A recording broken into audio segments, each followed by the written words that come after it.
Oke, baik. Selamat pagi Bapak Ibu. Pagi Bapak Ibu.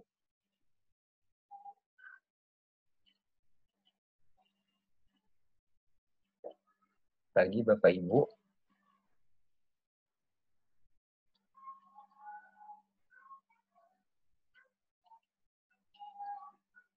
Kadang-kadang mereka nggak jawab. Oke, baiklah. Saya langsung saja ya. Baik. Oke. Bapak Ibu, perkenalkan nama saya Jekta. Saya adalah dosen dari Bina Nusantara. Saya dari jurusan manajemen. Pada sesi pagi ini, saya akan membawakan, sebenarnya ada dua topik tentang sumber daya manusia. Sesi pertama dibawakan oleh saya, nanti selanjutnya oleh Pak Iron di sesi setelah ini. Nah, Bapak Ibu, untuk sesi saya akan membawakan mengenai sistem manajemen kinerja. Nah, sistem manajemen kinerja ini pada dasarnya adalah mengenai penilaian kinerja atau penilaian karyawan Bapak Ibu. Nah, Bapak Ibu pasti memiliki tim yang membantu Bapak Ibu di bidang usaha masing-masing. Nah, jadi sekarang kita akan fokus bagaimana sih cara kita menilai karyawan Bapak Ibu atau tim Bapak Ibu yang membantu usaha Bapak Ibu. Nah, jika Bapak Ibu mungkin ada pertanyaan, silakan saja memberikan diketik aja Bu, Bapak Ibu di komen, nanti di chat, nanti saya bisa melihat, nanti mungkin saya akan menjawab. Misalnya kalau juga ada pertanyaan jika saya sedang menerangkan, jadi silakan saja ya Bapak Ibu ya. Oke, jadi kita akan mulai yang pertama. Oke, jadi secara teori Bapak Ibu, nama dari sistem yang besarnya adalah sistem manajemen kinerja. Nah, sistem manajemen kinerja ini adalah pengelolaan kinerja usaha Bapak Ibu, bidang usaha Bapak Ibu atau organisasi Bapak Ibu untuk mencapai kinerja yang optimal. Nah, tapi dari definisi ini mungkin agak berat bahasanya. Kalau biasanya kami menggunakan ilustrasi raport. Nah, jadi kalau Bapak Ibu ingat pada saat dahulu kita ada di sekolah, kita itu pasti mendapatkan raport Bapak Ibu. Nah, raport itu kan menggambarkan kinerja Bapak Ibu, menggambarkan prestasi kita di satu tahun tersebut. Nah, jadi sistem ini itu mirip dengan itu. Jadi tim Bapak Ibu yang membantu Bapak Ibu di bidang usaha sekarang itu biasanya akan mendapatkan raport. Nah, mendapatkan raport untuk menggambarkan prestasi mereka di tempat kerjanya. Nah, jadi ilustrasi sederhananya adalah ini seperti raportnya mereka gitu. Lalu selanjutnya, bagi Bapak Ibu yang sudah bergabung, silakan bisa kalau ada pertanyaan silakan di chat juga bisa ya Bapak Ibu, jika langsung bertanya juga silakan. Lalu untuk manajemen sistem penilaian kerja ini memiliki 3 tujuan Bapak Ibu ya, memiliki tiga tujuan yang yang penting, yaitu ada 3 hal: kontribusi, apresiasi, dan motivasi. Jadi yang pertama untuk kontribusi. Jadi dengan adanya sistem penilaian ini, maka Bapak Ibu akan mengetahui kontribusi karyawan Bapak Ibu yang membantu. Apakah mereka kontribusinya besar atau kontribusinya mungkin masih kurang. Seperti itu. Jadi dengan sistem ini kita kan bisa mengapresiasi bagi mereka yang mungkin memberikan kontribusi yang sangat tinggi. Jadi apresiasi sangat penting. Lalu selanjutnya jika mereka sudah memberikan kontribusi yang tinggi, maka mereka kita bisa memotivasi dengan berbagai hal.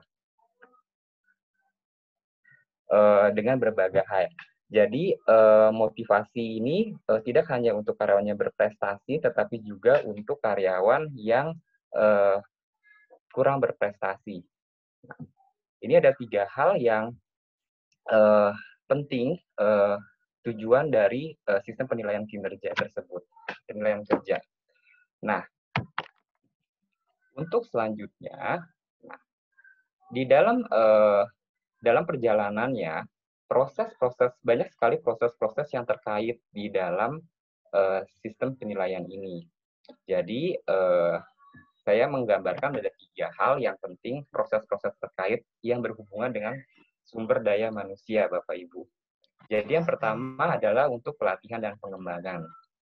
Jadi dengan mengetahui kinerja atau hasil kerja mereka, kerja tim Bapak Ibu, maka kita bisa mengetahui kira-kira apa yang mereka perlu dikembangkan. Jadi misal kalau saya kurang di suatu hal, maka Bapak Ibu bisa memberikan rencana pelatihan atau pengembangan buat tim Bapak Ibu tersebut. Lalu yang kedua adalah untuk perjalanan karir. Nah, jadi dengan sistem ini, penilaian kerja ini, Bapak Ibu akan mengetahui karyawan yang bagus, karyawan yang mungkin berprestasi.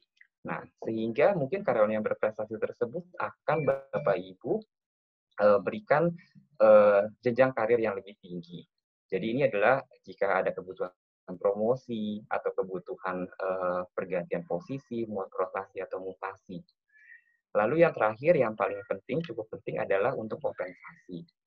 Jadi Bapak Ibu biasanya penilaian kerja ini akan digunakan untuk penyesuaian upah Bapak Ibu. Penyesuaian upah di tahun berikutnya. Jadi misalnya kalau saya bekerja di tahun 2020 ini, hasil kerja saya atau prestasi kerja saya itu akan akan menjadi dasar untuk penyesuaian upah di tahun berikutnya. Seperti itu. Nah, ini adalah beberapa hal yang proses yang berkaitan dengan sistem kinerja. Oke, mungkin ada Bapak Ibu ada pertanyaan, silahkan nih Bapak Ibu bisa juga memberikan chat ke saya sehingga saya bisa mengetahui pertanyaan Bapak Ibu ya. Oke, saya lanjutkan dulu. Selanjutnya adalah ini adalah tahapannya Bapak Ibu. Jadi tahapannya ada 3 hal yang menjadi tahapan. Ya, tahapan pertama tahap perencanaan, tahap kedua adalah tahap monitoring, yang tahap ketiga adalah tahap evaluasi ya Bapak Ibu. Untuk tahap yang pertama, jadi tahapan ini akan selalu berkesinambungan. Jadi akan selalu berkesinambungan selama 1 tahun, biasa periode 1 tahun. Jadi misalnya tahap perencanaan itu biasa dilakukan di awal tahun. Lalu tahap monitoring biasa sepanjang tahun. Tahap evaluasi itu biasanya dilakukan di akhir periode atau di akhir tahun. Jadi misalnya seperti ini, Bapak Ibu memiliki tim yang membantu. Nah, tim tersebut Bapak Ibu harus beritahukan apa sih yang Bapak Ibu harapkan, target-target apa yang mereka harus kerjakan selama 1 tahun. Nah, dari sini selanjutnya mereka akan mencoba mencapai target-target tersebut.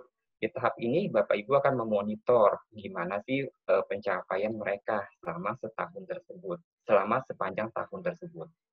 Nah, di tahap yang ketiga, yang di tahap terakhir ini, Bapak Ibu itu akan melakukan closing atau menutup kira-kira dari target-target yang diberikan oleh Bapak Ibu, apakah sudah berjalan, apakah sudah memenuhi, apa sudah mencapai targetnya tersebut. Nah, jadi tahapan besarnya itu udah kurang lebih seperti ini, dan ini akan berkesinambungan. Setelah itu akan Bapak Ibu akan memberikan target baru lagi, dimonitor, selanjutnya dievaluasi, lalu lanjut lagi, diberikan target baru, dimonitor, lalu dievaluasi atau di closing. Nah, ini adalah tahapan-tahapannya ya Bapak Ibu. Nah, Yang tadi adalah saya pendahuluan dulu sekilas mengenai sistemnya gitu.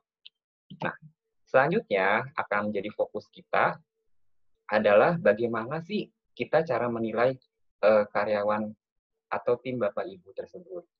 Nah, ada 3 format ya Bapak Ibu yang bisa Bapak Ibu gunakan untuk menilai tim Bapak Ibu. Yang pertama adalah metodenya namanya ranking. Metode ranking, lalu yang kedua adalah metode rating, yang ketiga adalah metode yang namanya SI. Jadi 3 metode ini Bapak Ibu bisa gunakan. Mungkin Bapak Ibu sudah, jika Bapak Ibu sudah memiliki karyawan atau memiliki tim yang membantu Bapak Ibu, pasti Bapak Ibu sudah memiliki cara menilainya. Nah, mungkin ini bisa menjadi alternatif untuk Bapak Ibu menilai karyawan Bapak Ibu. Ya. Oke, baik. Yang pertama saya akan mulai dari metode yang paling sederhana, namanya metode ranking. Nah, untuk metode ranking ini, Bapak Ibu, akan ada 3 lagi. Metode ranking yang namanya straight ranking, lalu yang namanya alternation ranking, yang ketiga itu ada namanya pair comparison ranking. Apa saja? Nah, saya akan coba jelaskan dengan menggunakan Excel ya Bapak Ibu ya. Sebentar, saya akan coba share. Yang selanjutnya ini Bapak Ibu bisa menggunakan Excel bar kerja ini sebentar. Saya share dulu. Oke. Nah, Bapak Ibu sudah terlihat mungkin ya di layar Bapak Ibu. Nah, metode yang pertama yang ranking adalah metode yang sangat sederhana. Jadi metodenya itu Bapak Ibu memberikan ranking buat semua karyawan Bapak Ibu. Misalnya, contohnya Bapak Ibu memiliki 10 karyawan. Memiliki 10 karyawan, saya contohkan di sini. Bapak Ibu ada ranking 1 sampai 10. Nah, jadi Bapak Ibu dengan sangat sederhana sekali Bapak Ibu mengetahui karena Bapak Ibu mengetahui hasil kerja mereka setiap harinya. Nah, rankingnya itu adalah Bapak Ibu tinggal memberikan ranking seperti ranking di sekolah, tapi tidak ada kriteria yang tertulis ya. Jadi Bapak Ibu yang tahu sendiri kriteria apa yang Bapak Ibu gunakan. Jadi Bapak Ibu yang menilai langsung mereka dan Bapak Ibu langsung merankingkan. Jadi contohnya ternyata ranking pertama itu adalah Andi misalnya. Lalu yang kedua adalah ranking kedua adalah ini lagi loading. Yang kedua adalah Budi misalnya. Lalu yang ketiga, ranking ketiga adalah Charlie. Ranking keempat adalah Doni.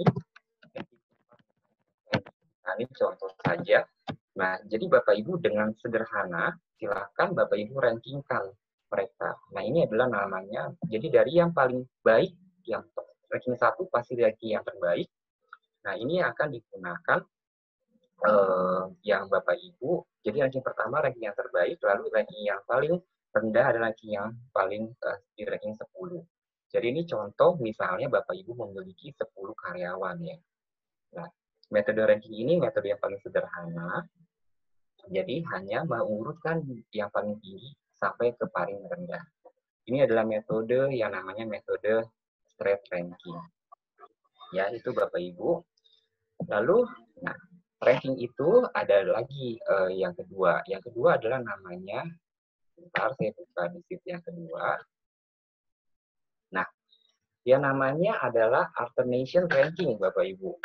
Alternation ranking itu mirip sama yang tadi straight ranking. Misalnya contohnya tadi tetap 1 sampai 10 ya Bapak Ibu.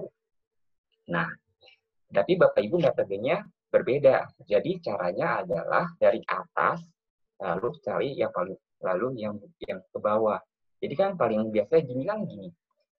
Kalau sehari-hari Bapak Ibu pasti tahu mana sih orang yang kerjanya paling bagus sama orang yang kerjanya paling kurang bagus. Nah, metode ini mengakomodir hal tersebut. Jadi, misalnya Bapak Ibu yang ranking pertama tadi kata Andi misalnya ya. Lalu Bapak Ibu langsung cari siapa yang paling tidak bagus gitu, yang di ranking 10-nya. Karena biasanya paling gampang tahu yang paling buruk sama yang paling bagus kinerjanya.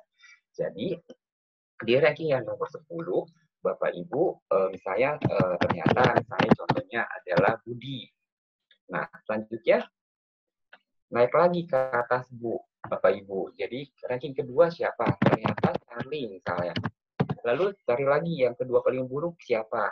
Misalnya ternyata Doni. Lalu naik lagi ranking 3, misalnya sekarang adalah Effendi. Ranking ketiga paling buruk sekarang adalah misalnya Firman. Nah, Bapak Ibu akan teruskan sampai dengan sampai akhirnya semuanya lengkap. Jadi, tapi metodenya harus seperti ini. Jadi dari atas ke bawah, dari atas lagi ke bawah lagi, sampai di tengah-tengah seperti ini. Jadi sampai di tengah-tengah ini, nah sehingga prosesnya lengkap. Jadi namanya lengkap.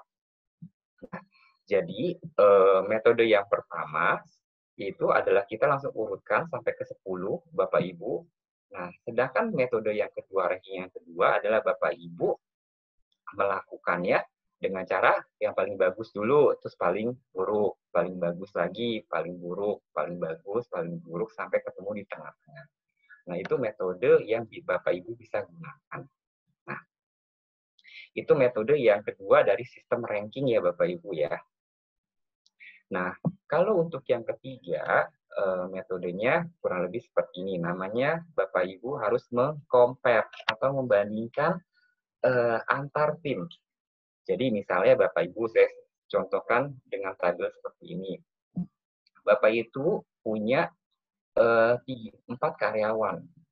4 karyawan di sini, misalnya Bapak Ibu punya A, si B, si C, dan si D. Nah, Bapak Ibu tinggal membuatkan seperti ini. Jadi caranya seperti ini. Si A dibandingkan dengan si B. Si A dibandingkan dengan si C. Si A dibandingkan dengan si D.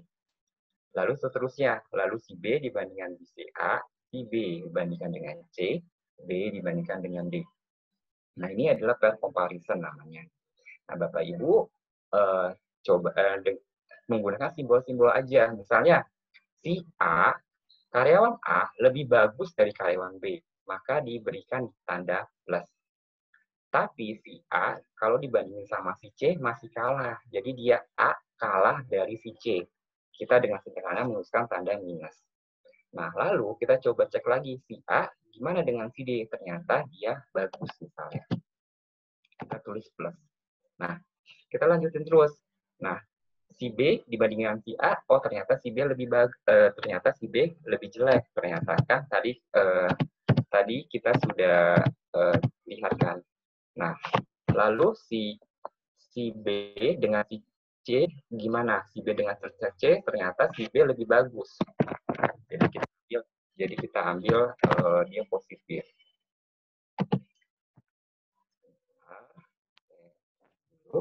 Lalu yang terakhir misalnya si D dengan si D. Ternyata si B dengan si D lebih bagus si D. Kita tuliskan dulu. Lalu si C berbanding dengan A. C berbanding dengan A ini positif. Lalu ini negatif. Jadi ini kebalikannya Bapak Ibu. Jika Bapak Ibu sudah melakukan 1 kali, maka Bapak Ibu akan bisa melakukan yang di bawahnya. Lalu si C dibandingkan dengan C dibandingkan dengan B. C dibanding, jadi dia adalah negatif. Jadi, bentar ya Bapak Ibu, yang si C dengan si D, ini dia si C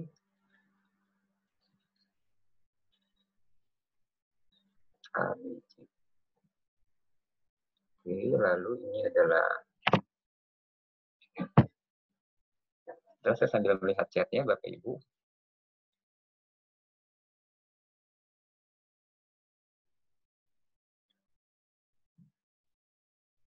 Oke, Bapak Ibu untuk topik sekarang mengenai sumber daya manusia, jadi mungkin untuk inovasi saya kurang paham di topik yang mana. Mungkin bisa bertanya dengan Pak Hasan. Oke, selanjutnya saya teruskan dulu penilaian selanjutnya. BC, lalu ini adalah C minus B. Nah, mungkin kita biar nggak terlalu banyak, saya hide aja biar kita mengurangi waktu yang ada. Jadi plus minus, minus.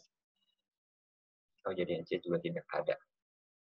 Nah, jadi Bapak Ibu tinggal memberikan si A lebih besar dan lebih baik daripada B, tapi lebih baik saya buat dia lebih baik juga daripada si C, lebih bagus juga daripada. Lalu maka jika dia ini, maka dia minus minus. Sedangkan si C sama si B dengan si C dia misalnya positif, maka dia negatif. Nah, selanjutnya Bapak Ibu tinggal mencarikan nilai positifnya. Misalnya dia adalah 2, yang ini adalah 1, dan si C nilainya 0. Maka karyawan yang sangat baik saat ini adalah si A, karena dia mendapatkan lebih baik daripada si B dan si C, sedangkan si B ranking kedua, karena dia adalah lebih baik daripada si C, sedangkan si C ternyata paling rendah prestasinya dibandingin yang lain. Nah, Bapak Ibu, ini adalah cara sederhana menggunakan ranking. Jadi Bapak Ibu kalau menggunakan ranking di sini, Bapak Ibu untuk perusahaan-perusahaan yang karyawannya tidak terlalu banyak misalnya. Jadi biasanya ini digunakan untuk karyawannya tidak terlalu banyak. Mungkin di bawah 10. Jadi Bapak Ibu jika memiliki tim di bawah 10, maka metode ini cukup baik untuk dilakukan. Sebab kalau karyawannya di atas 10 atau lebih banyak lagi, metode ini agak kesulitan karena kita harus merankingkan semuanya langsung. Jadi dengan terlalu banyaknya karyawan, mungkin akan sulit untuk kita melakukan ranking secara langsung. Nah, ini adalah metode ranking ya Bapak Ibu. Oke, saya kembali dulu ke slide selanjutnya. Oke, yang ini. Oke. Nah, ini adalah metode ranking ya Bapak Ibu, saya sudah jelaskan ada straight ranking, ada alternative ranking, dan pair comparison. Nah, lalu metode yang kedua adalah metode rating ya Bapak Ibu. Metode rating ini bedanya dengan metode ranking yang di awal adalah metode ini sudah memiliki kriteria Bapak Ibu. Kriterianya harus tertulis ya. Kriterianya harus tertulis dan harus diberitahu ke karyawan tersebut. Nah, yang pertama kita ada namanya adjektif, lalu diukur berdasarkan perilaku, lalu yang selanjutnya dilihat dari hasil kerjanya ya Bapak Ibu ya. Nah, jika Bapak Ibu yang pertama saya akan mulai.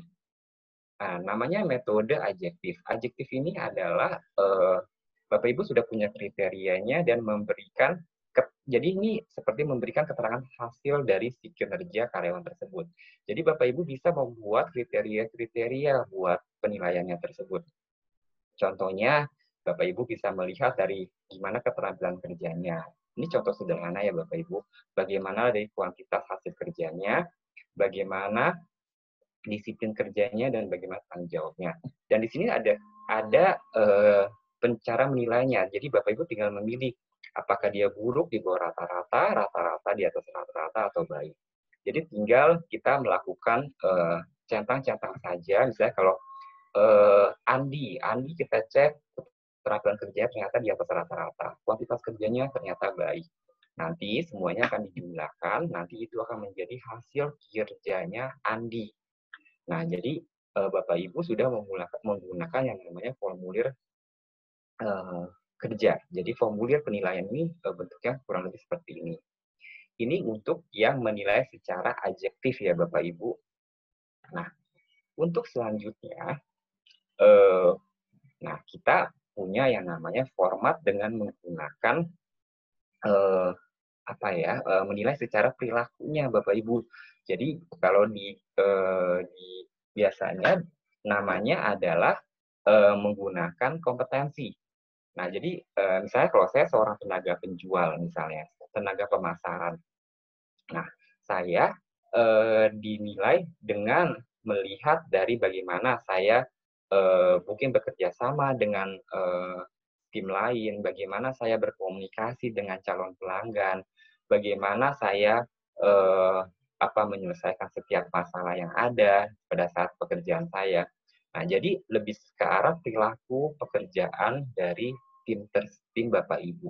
Jadi ini adalah formulir yang Bapak Ibu bisa gunakan. Biasanya sudah ada kriterianya seperti ini, dan lainnya adalah Bapak Ibu bisa menilai 1 sampai scoringnya, 1 sampai bisa 1 sampai 5, 1 sampai 4 dan sebagainya. Jadi bedanya adalah kalau saya balik lagi ke atas, yang ini lebih ke arah kata benda ya Bapak Ibu ya. Jadi bagaimana kedisiplinan kerjanya, kuantitas kerjanya. Nah, itu adalah format adjektif. Tetapi kalau Bapak Ibu mau menilai perilakunya, itu namanya format behavior atau format perilaku. Nah, jadi jadi kita bisa memilih antara mau pakai format yang ini, adjektif, atau format yang kompetensi. Ini contoh saja, jadi Bapak Ibu bisa mengubah kriterianya. Bapak Ibu mungkin mau mengganti perilakunya menjadi bagaimana cara berinteraksi karyawan tersebut, bagaimana dia kepemimpinannya. Nah, hal-hal yang seperti itu Bapak Ibu bisa gunakan. Nah, jadi ini adalah format yang kedua ya Bapak Ibu, format adjektif dan format kompetensi. Nah, kalau saya balik lagi, format yang ketiga adalah format outcomes Bapak Ibu. Format outcomes, nah ini format yang biasanya saat ini sering digunakan di perusahaan-perusahaan. Ya, perusahaan-perusahaan biasanya melihat dari hasil kerja si karyawan yang bersangkutan. Jadi nah biasanya itu menggunakan yang namanya KPI Bapak Ibu. Jadi KPI adalah Key Performance Indicator yang digunakan untuk mengukur kinerja karyawan didasarkan pada tanggung jawab posisinya masing-masing. Ya Bapak Ibu. Jadi ini adalah alat untuk menilai hasil kerjanya. Nah, caranya biasanya kita menggunakan dengan namanya metode SMART, Bapak Ibu. Biasa panduannya, ini panduan sederhananya adalah SMART. Jadi, ukurannya tersebut harus spesifik, harus terukur, harus bisa tercapai, harus relevan terhadap pekerjaannya, dan ada ukuran waktunya. Seperti itu. Nah, mungkin saya coba kita sedikit lebih kita coba memberikan contoh. Nah, dengan bekerja seperti sederhana, nah, saya coba masuk ke sheet yang ini. Nah, ini ukuran panduan kita, spesifik, measurable, attainable, dan relevan. Jadi misalnya kita kasih contoh. Jadi misalnya Bapak Ibu memiliki tenaga pemasaran. Bapak dan Bapak Ibu ingin melakukan alat untuk mengukur mereka. Jadi kita menggunakan yang namanya KPI. Misalnya contohnya Bapak Ibu targetin mereka, misalnya Bapak Ibu adalah pemasaran mobil. Nah, maka misalnya kita bisa bilang adalah penjualan mobil. Nah, pasti dia targetnya harus jualan mobil kan ya. Nah, sekarang kita harus cek apakah dia dengan kaidah-kaidah yang ini. Jadi misalnya penjualan mobil itu apakah sudah spesifik belum? Nah, misalnya penjualan mobil sudah spesifik atau belum? Nah, menurut saya ini belum spesifik karena bisa saja produk Bapak Ibu itu banyak mobilnya dan saya harus menjual produk tertentu. Jadi harus dituliskan penjualan mobil, misalnya mobil contohnya mobil produk mereknya misalnya ABC gitu. Jadi penjualan mobil produk ABC. Nah, lalu apakah terukur? Mungkin terukur, tapi kita harus tuliskan. Jadi harus terus kan apa sih ukurannya? Ukurannya pasti biasanya jumlah, ya, jumlah. Lalu, nah, jumlah penjualan mobil produk ABC. Nah, sudah lebih lengkap.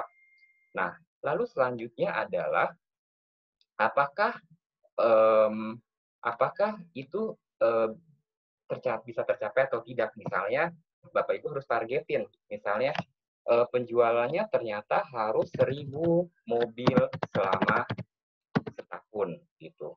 Dan dia harus relevan. Apakah relevan? Saya seorang sales mobil, jangan diberikan penjualan untuk penjualan motor karena saya adalah penjual mobil.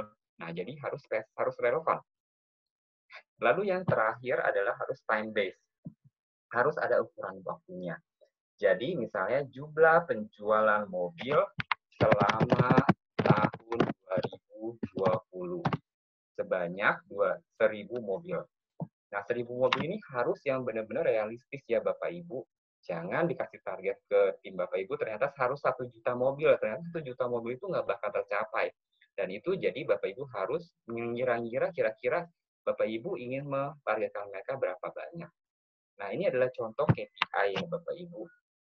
Jadi, tadinya saya hanya menuliskan jumlah mobil saja, penjualan mobil, tetapi sekarang saya sudah spesifik. Ada ukurannya adalah jumlah penjualan mobil ABC selama tahun 2020 untuk target sebanyak 1.000 mobil per tahun. Seperti itu. Nah, jadi ini adalah yang dimaksud dengan KPI, Bapak Ibu. Nah, ukuran KPI ini biasanya digunakan untuk penilaian kerja dari tim yang ada di dalam suatu perusahaan. Ini hanya contoh saja, Bapak Ibu. Jadi Bapak Ibu mengetahui yang namanya konsep KPI. Oke, saya kembali lagi ke slide saya. Oke, karena waktu saya tinggal sekitar 5 menit lagi, mungkin saya agak cepat karena pembicara selanjutnya akan berbicara. Nah, jadi Bapak Ibu ini penggunaan metode yang namanya metode outcomes ya Bapak Ibu. Nah, jadi sudah ada metodenya. Nah, jadi kita sudah menerangkan metode ranking yang tadi Bapak Ibu merankingkan saja 1 sampai 10. Lalu atau membandingkan itu adalah metode ranking. Lalu selanjutnya adalah metode rating.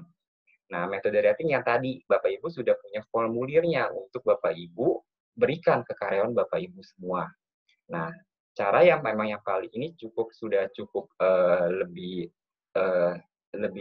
kompleks ya, maksud saya lebih lengkap, lebih transparan buat karyawan bisa dinilai. Lalu selanjutnya adalah metode yang bisa digunakan dengan KPI dari si rating itu. Metode KPI ini banyak sekali digunakan oleh organisasi. Jadi Bapak Ibu misalnya kalau memang menggunakan yang yang banyak digunakan oleh perusahaan ada biasanya menggunakan KPI. Tapi bisa aja adalah tren lainnya. Nah, lalu yang terakhir adalah metode yang lainnya adalah metode esai.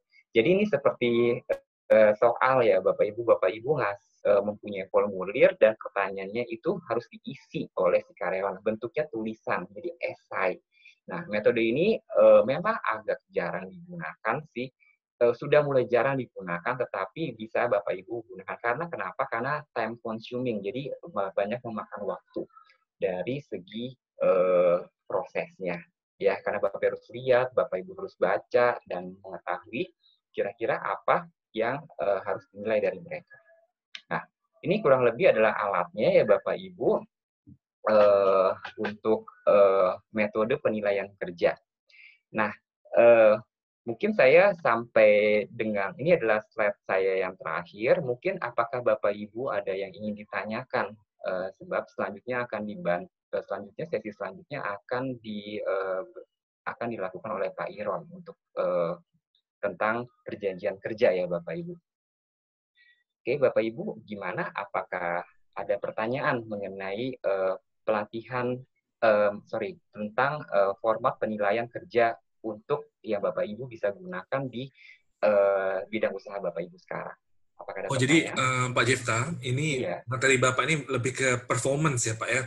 Iya, betul, Pak. Jadi Performance lebih, evaluation istilahnya ya. iya, Ya, penilaian Bapak kerja, Ibu ya Pak. untuk menilai kinerja apa Karyawan. karyawan Bapak Ibu semua ya. Mm-mm. Jadi kalau misalnya berarti kita menghindari subjektivitas ya Pak ya Iya, terhadap dengan penilaian ini ya dengan Pak. Jadi cara mungkin betul. Jadi Bapak Ibu dengan tidak cara pilih kasih satu karyawan yang A, karyawan yang B istilahnya ya. Semuanya iya, ada betul. penilaian Bapak Ibu. Nah, ini dari Iya. Pak Jepta. Iya, jadi lebih transparan sehingga Bapak Ibu lebih objektif untuk menilai karena biasanya akan digunakan untuk penyesuaian upah dan hal-hal lainnya juga. Jadi Bapak Ibu bisa melakukan dengan lebih objektif seperti itu. Oke, Silakan Bapak Ibu, mungkin yang malu-malu boleh chat, ketik ya. Kadang-kadang malu-malu Pak Jepta. iya silakan Bapak Ibu kalau mau di chat silakan saya buka chat. Saya akan lihat. Sebenarnya ada nih rombongannya, Pak Rangga, Pak Putu ya tadi. Mungkin karena dia masuk room yang sebelah sih. Biasanya mereka iya. Ini ada Lebih Bu banyak. Leni. Ini Bu Leni biasanya aktif juga nih. Pak Edi, silakan Pak Edi kalau ada pertanyaan performance evaluation ya. Kalau Pak Iron nanti di 10.30 ya Pak ya. Um, Ya terkait dengan apa perjanjian kerja ya Pak ya. iya, perjanjian kerja Pak Iron. Pak Iron sudah hadir ya Pak? Sudah Iya, ini. sudah. Oke. Apa kabar Pak Iron? Baik, Pak. Baik, oke siap. Ya. Kalau berdasarkan waktu 10.20 sih Pak, apakah mau sudah diberikan ke Pak Iron? Pak Jepta nanti materinya Ya, boleh kirim ke email ke, saya nggak Pak? baik Pak. Soalnya Saya nanti kadang-kadang akan kirim. komunitas minta nih. Iya, nanti akan saya berikan Pak. Baik. Apakah ada pertanyaan Bapak Ibu untuk topik yang sekarang? Kalau mungkin malu-malu sekarang, nanti akan kita pending dulu. Nanti Pak Jefta akan menuliskan emailnya di PPT materinya ya. Iya, baik. Barangkali Saya Bapak sudah Ibu mau tuliskan di kontak depan. langsung, mungkin Silakan bisa Bapak langsung Ibu. kontak ke Pak Jefta ya. Baik, terima kasih Pak Jefta ya atas sharingnya. Baik, terima kasih Bapak Ibu. Saya serahkan ke Pak Hasan untuk sesi selanjutnya Bapak Ibu. Terima kasih atas waktunya. Sama-sama Pak. Pak Jefta. Oke, Ya. Pak Iron, silakan Pak Iron. Di belakang kita sudah ada Pak Iron Sarira. Pak Iron ini dari bisnis law juga ya, sama seperti Pak Jefta.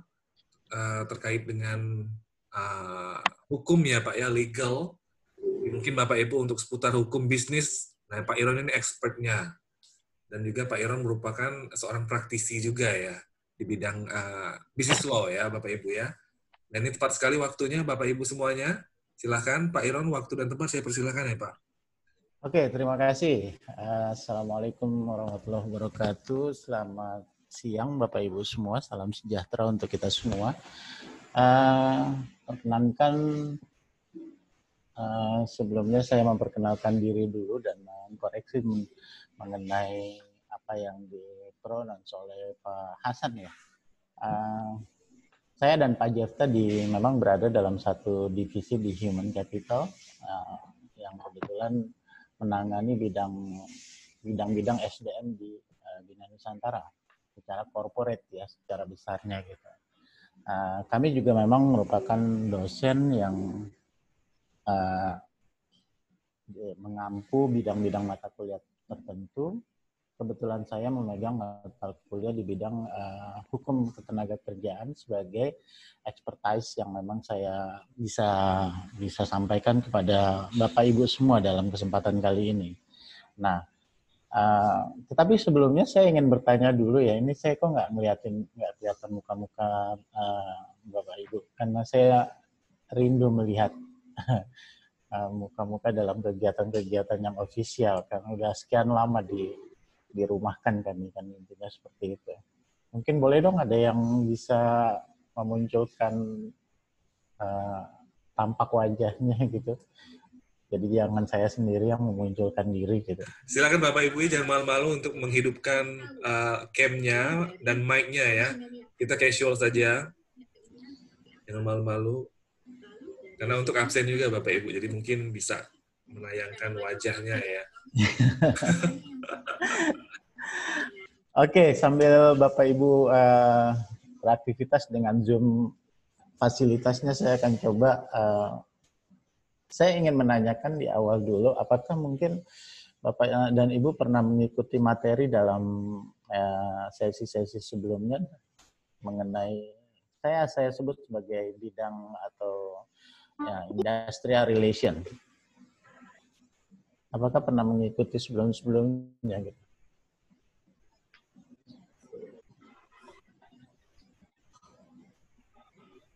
Oke, saya anggap mungkin belum pernah ya. Jadi apa yang bisa saya share kali ini merupakan hal yang mungkin dapat dilihat lebih pada sisi praktisnya gitu ya.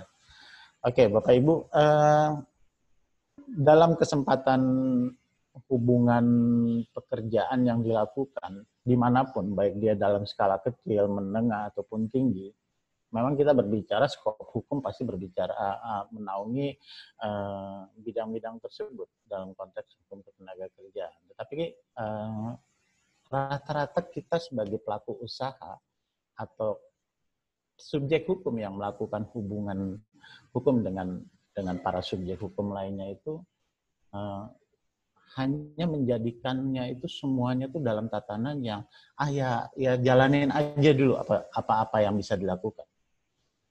Kalau saya sedikit boleh bercerita mengenai kasus banyaknya permasalahan-permasalahan dari kekurang rapihan, kekurang mengertinya, kekurang pahaman, dan tidak melakukan aspek-aspek hukum secara patut dan layak dalam konteks hubungan kerja yang dilakukan. Yang terjadi pada saat-saat seperti ini cukup menjadi hal yang memunculkan permasalahan-permasalahan hukum berikutnya. Kalau sedikit saya ingin bercerita mengenai pandemi COVID-19 yang telah meluluh lantahkanlah hampir sebagian segmen, artinya sangat sistemik dampaknya. Kita melihat bahwa sebenarnya banyak dari para pelaku usaha dan baik itu pengusaha maupun pekerja dengan segala sektor, dengan segala level, itu akhirnya menyadari gitu loh, betapa mereka harus memulai untuk membuat mekanisme hubungan kerja ini menjadi lebih harmonis, dinamis, dan berkeadilan. Kenapa mereka menyadari itu hal itu menjadi penting? Coba Bapak Ibu sekarang bisa bayangkan bagaimana banyak dari pelaku-pelaku usaha yang jalan, khususnya dunia retail dan industri kecil, yang sangat berkorelasi dengan ramainya dengan mobilisasi dari masyarakat luas, misalnya kehidupan yang umumnya dilakukan sebelum terjadi pandemi COVID ini. Banyak dari mereka yang menyadari bahwa sebenarnya melakukan hubungan hukum secara apa adanya itu akan menjadi satu hal yang akan berdampak, sehingga akan menjadi sulit dan akan memberikan efek kepada sektor-sektor lain. Nah, jadi dalam kondisi seperti ini, saya ingin mengajak kita semua, dalam level terkecil apapun juga kita dalam melakukan hubungan hukum, untuk memahami sebelumnya apa yang dimaksud dengan hubungan hukum yang akan mencerminkan aspek harmonis tadi, dinamis tadi, dan berkeadilan tadi. Nah, di sini kita perlu melihat bahwa perlu adanya pemahaman mengenai hubungan kerja yang harus kita lakukan. Saya akan share dokumen sedikit mengenai ini. Kalau nggak salah.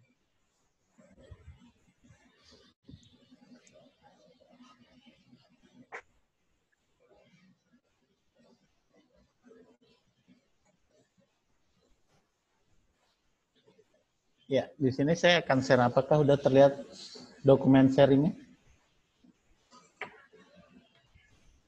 Sudah, Bapak Ibu? Nah, ya, mungkin di full screen aja. Oke, baik, saya full screen aja. Nah. Ya, kalau kita mau memahami secara cepat dan secara kontekstual mengenai hukum apapun juga, dalam konteks hal ini adalah hukum ketenagakerjaan.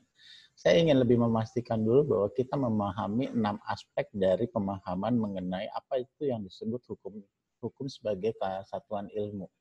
Ya, Bapak Ibu dan kita semua harus tahu bahwa apa yang disebut sebagai subjek hukum.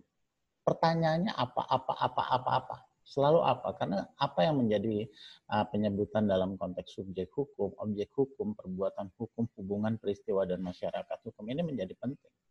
Subjek adalah manusia dan badan usaha, di mana ini adalah pihak person dan badan hukum yang diberikan akses melalui konstitusi untuk melakukan semua perbuatan hukum mereka. Sementara objek hukum itu adalah kebendaan atau alat yang digunakan untuk melakukan perbuatan hukum tersebut. Ya kan? Oleh si subjek hukum. Nah, perbuatan hukum itu adalah hal-hal tindakan. Ya, kalau secara kita berbicara ini adalah hal-hal tindakan apapun yang kita lakukan sesuai dengan konstitusional kita sebagai subjek hukum. Ini perbuatan, hal-hal apa yang kita lakukan. Hubungan hukum ini adalah bertemunya dua perbuatan hukum yang dimana perbuatan hukum itu saling memberikan aspek kemanfaatan. Peristiwa hukum itu adalah peristiwa atau suatu keadaan yang diatur oleh hukum sehingga peristiwa itu tidak akan terlanggar. Seperti misalnya kalau kita berbicara dilarang stop, ya, dilarang berputar, ya, atau ada hak-hak kita untuk melakukan klaim terkait dengan perlindungan konsumen, ya. Ada hak-hak kita untuk dibayar upah terkait dengan perjanjian kerja, itu adalah peristiwa-peristiwa hukum. Nah, masyarakat hukum ini adalah kita semua dalam artian yang sangat komunal, bukan lagi personal. 6 aspek dari pemahaman hukum sebagai ilmu ini menjadi titik penting bagi kita untuk memahami bagi kita yang orang-orang non-hukum. Kenapa hal ini menjadi penting? Setidaknya kita mengetahui standar dari definisi apa diri kita. Siapa kita, bagaimana kita melakukan perbuatannya itu, dengan apa kita melakukan perbuatannya itu, bersama siapa kita melakukan perbuatan itu, kapan kita melakukan perbuatan itu, dan lain sebagainya. Nah, kalau kita semua sudah memahami bahwa hukum itu memiliki aspek yang sangat fundamental untuk difahami dalam konteks 6 aspek ini, saya ingin mengeluarkan sedikit mengenai pemahaman mengenai perbuatan hukum. Dalam konteks saya lebih mengkhususkan kepada hubungan-hubungan hukum yang menghasilkan perjanjian kerja. Dalam konteks hal ini adalah hubungan ketenagakerjaan. Ya. Kalau kita berbicara mengenai hubungan hukum dari suatu perbuatan hukum, maka kalau misalnya Bapak dan Ibu melakukan kegiatan usaha dalam konteks hal yang memang sudah harus dirapikan dari sisi hubungan hukumnya, maka itu semua harus menghasilkan apa yang disebut dengan perjanjian. Ya, di mana perjanjian ini membuat diri kita memahami bahwa oh iya, saya sekarang sedang memberikan. Ingat ya, perbuatan hukum kita adalah memberikan. Perbuatan hukum Bapak dan Ibu adalah memberikan pekerjaan kepada orang lain untuk membantu pekerjaan yang di-create oleh Bapak dan Ibu sebagai pelaku usaha. Ya. Dalam kondisi ini mau dia 1 orang, 1000 orang, itu semuanya adalah perbuatan hukum. Tentu kalau meng-hire 1 orang dengan 10 orang, kita sudah mendefine mengenai job description yang telah kita siapkan untuk melakukan usaha. Tidak mungkin kita mengakses sekian banyak dalam konteks usaha dalam level-level yang masih sangat kecil, melakukan satu pekerjaan yang diisi oleh beberapa orang. Tidak ada dalam dunia hubungan kerja, orang ini melakukan semua pekerjaan yang sama. Setidaknya skala dari pekerjaan itu membedakan para subjek hukum dalam melakukan perbuatan hukum tersebut. Nah, disitulah tugas kita untuk memahami bahwa perbuatan hukum yang kita lakukan itu adalah menghasilkan sesuatu.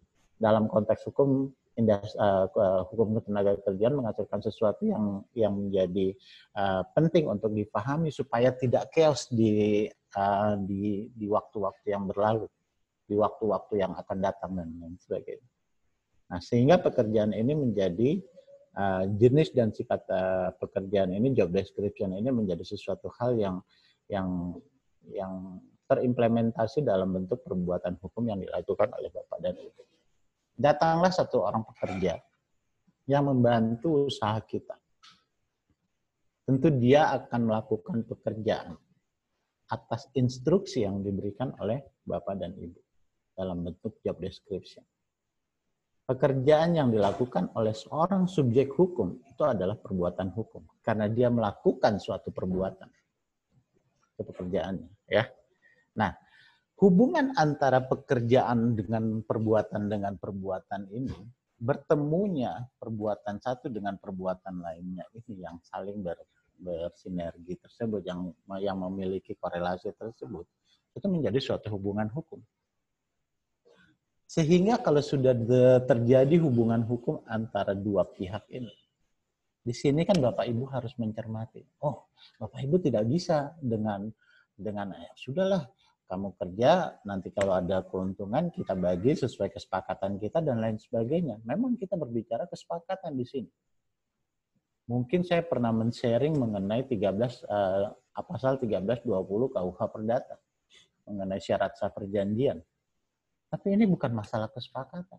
Ini adalah masalah tatanan di mana masing-masing perbuatan hukum itu telah terikot, telah terorganize secara baik dalam bentuk hubungan kerja tersebut.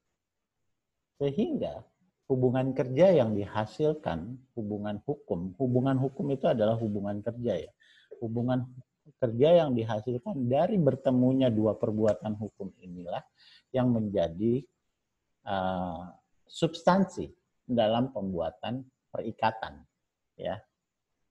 Tidak akan ada perjanjian kerja setelah hubungan kerja itu ada kalau tidak ada perikatan. Karena perikatan itu adalah the mental elements, ya. Perikatan itu adalah mental element yang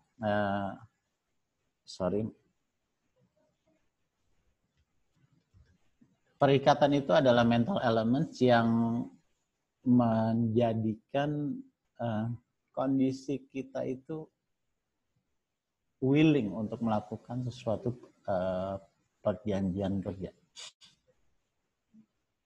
Karena lahirnya suatu perikatan itu bisa melalui perjanjian. Ya, di sini harus menjadi pemahaman kita bahwa segala sesuatu yang kita sudah manage di awal, pekerjaan yang kita berikan, itu harus dilakukan secara terorganisir. Melalui apa? Bentuk nyata terorganisasinya hubungan kerja tersebut. Melalui suatu perjanjian kerja. Karena perjanjian kerja tadi telah dilandaskan oleh perikatan. Ya kan? Tentu ada willingness atau kesediaan dari kita semua dalam mempekerjakan pekerja yang kita perlukan untuk kita berikan sesuatu. Untuk bekerja pada waktu-waktu yang telah kita sepakati. Untuk kita berikan benefit. Untuk kita berikan pertimbangan karir. Dan lain sebagainya kalau dalam skop yang sudah mungkin menjadi lebih besar. Ini semua harus diatur dalam perjanjian kerja. Kemarin banyak beberapa rekan, beberapa teman dalam saat pandemi COVID ini, mereka menanyakan, mereka khususnya usaha-usaha retail dan konstruksi gitu ya. Mereka menanyakan bagaimana membuat perjanjian kerja yang baik dan benar. Ya. Saya bilang untuk membuat suatu perjanjian itu harus dilandaskan kepada ikatan yang ingin dibentuk seperti apa. Perikatan itu kalau di dalam hubungan kerja yang formal dalam konteks organisasi atau perusahaan itu harus dilandasi dengan peraturan internal yang berlaku. Apakah peraturan internal Bapak Ibu ada di dalam dunia usaha? Wah, belum Pak, karena sekarang kan kami masih skala kecil. Tidak Pak, skala kecil, skala menengah, skala besar. Silahkan kita membuat peraturan internal. Ya, peraturan internal itu ada yang peraturan internal itu perlu disahkan dari suku dinas, bahkan Departemen Ketenagakerjaan. Ada yang memang diatur, disampaikan kepada pihak pekerja. Ini peraturan di sini ya. Apa peraturan-peraturan itu? Sebaiknya secara tertulis. Karena dasar dari suatu perjanjian kerja selain perikatan itu didasarkan kepada aturan yang dibuat. Anda tidak mungkin membiarkan karyawan Anda pulang dari istirahat setelah jam 13.00. Tentu Anda harus memasukinya itu pada kondisi setiap istirahat harus diatur jam 13. Supaya roda operasional itu berjalan. Nah itu semua diatur dalam peraturan perusahaan. Perjanjian kerja boleh nggak mengatur? Boleh, lebih spesifik. Keterlambatan dari waktu istirahat kembali dari waktu istirahat ditolerir selama 5 menit. Boleh itu diatur semua. Yang penting sekarang dari diri kita dalam perspektif hukum supaya kita tidak chaos di kedepan harinya. Bagaimana kita memfencing, memagari mekanisme dan tata kelola perusahaan secara aspek hukum. Ada pertanyaan seperti ini. Pak, kalau kita membuat perjanjian kerja, khususnya perjanjian kerja waktu tertentu, itu kan akan berdampak kepada adanya pembayaran ganti rugi, Pak. Kami ini kan dari usaha-usaha kecil, Pak. Takutnya nanti kalau usaha kecil kami yang berpengaruh dari kondisi-kondisi eksternal atau makro, ini akan berdampak kepada tidak bisa berjalannya roda usaha ini. Saya tanya kepada orang yang menanyakan itu adalah, lebih ditakuti mana Anda melakukan perjanjian kerja dan pada akhirnya wan prestasi dibandingin Anda meyakini bahwa dunia usaha atau usaha yang Anda lakukan ini berjalan dengan optimal. Kenapa Anda takut terhadap usaha yang Anda jalani sehingga pekerjaan atau usaha yang Anda jalani ini sangat tidak optimal? Kalau misalnya perjanjian kerja kita berbicara mengenai pasal 1381 KUH Perdata mengenai kebatalan atau syarat batal, ya kebatalan atau pembatalan, ini tentu akan menjadi sesuatu hal yang bisa dipegang. Jadi tidak usah khawatir. Pada saat kita semua fokus dalam dunia usaha, fokuslah kita dalam dunia usaha tersebut. Tetapi kita juga melakukan aspek-aspek secara patut dan layak dari sisi aturan-aturan tersebut. Ya.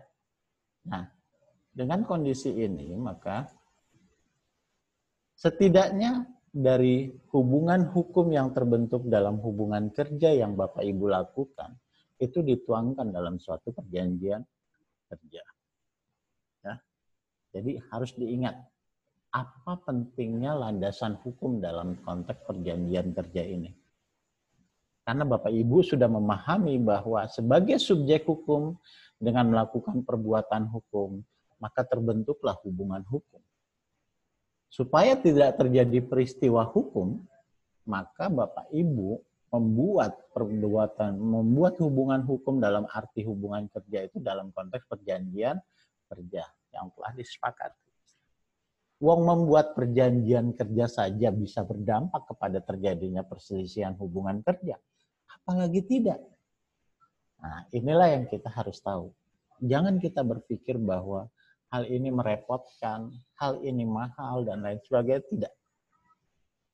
Bapak datang ke Business Law Bina Nusantara, Universitas Bina Nusantara di kampus Kijang, meminta konsultasi mengenai mekanisme hukum secara ex equo et bono, secara patut dan layak, artinya berimbang, Bapak datang. Tidak ditetapkan biaya, tidak dipungut biaya, semuanya kita berikan secara cuma-cuma. Karena apa? Kita harus yakin dulu bahwa dunia usaha di lingkungan kita ini sudah memang memahami arti-arti pemahaman hukum. Ini baru dalam satu aspek. Masih banyak aspek hukum-hukum yang lain. Baru aspek ketenaga kerjaan saja. Silahkan Pak, berhubungan dengan dosen-dosen hukum di Bina Nusantara. Nah, bagaimana membuat perjanjiannya? Kami bisa berikan contohnya. Atau nggak usah dikasih contoh juga, Bapak Ibu juga sudah bisa melihat itu di dalam buka Google, itu sudah banyak, begitu banyak perjanjian. Saya pernah sharing pasal 1338 KUH Perdata mungkin. Semua objek hukum, semua subjek hukum berhak melakukan perbuatan perjanjian. Ya. Freedom of contract.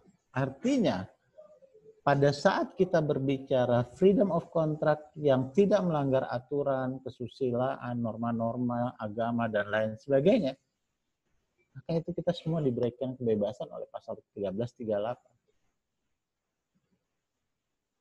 Pacta sunt servanda, saya ulangkan, pacta sunt servanda itu artinya perjanjian yang kita buat karena kita diberikan kebebasan untuk membuat perjanjian berlaku sebagai kepastian hukum.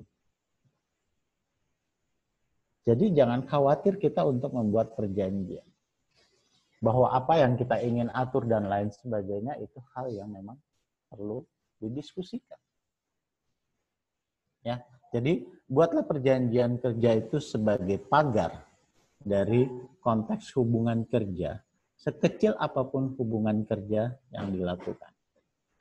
Saya balik lagi cerita kepada beberapa rekan dan teman yang dalam pandemi COVID-19 ini sempat berhubungan dengan saya, kontak-kontakan. Masya Allah. Ada hubungan kerja dalam konteks perusahaan, perseroan terbatas, badan hukum resmi, berdasarkan undang-undang PT, itu tanpa ada perjanjian kerja. Dunia retail memang.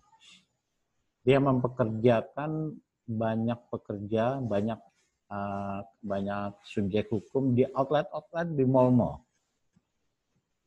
Pada saat pandemi COVID, tentu mall terdampak, sepi, outlet kosong, ya kan? Outlet tidak beroperasi. Mereka dirumahkan.